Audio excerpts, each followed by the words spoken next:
Hey there everyone. Welcome to our Introduction to Unity mini course.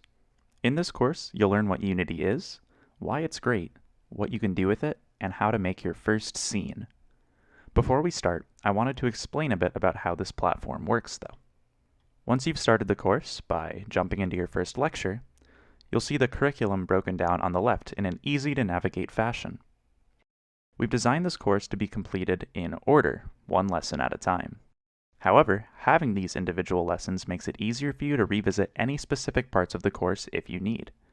You'll also notice that within each lesson, we've included a short quiz, as well as some supplemental learning material just to help you out. At the top left of your screen, you'll see a way to navigate back, as well as this nice little gear icon. This lets you control your playback settings while you're going through all of the lessons. Towards the bottom right, in the video player itself, we have another gear icon, which lets you change your resolution and the speed the video plays at. All of the videos are shot in HD, so we recommend using the highest settings your computer can handle. I just wanted to say thank you all for your interest in this course and for enrolling. This one just covers the basics of Unity, from installation and account creation to the very basics of setting up a project, but the next lessons that we already have planned cover even more really cool game development stuff, and I'm excited to share all of it with you. Thank you so much.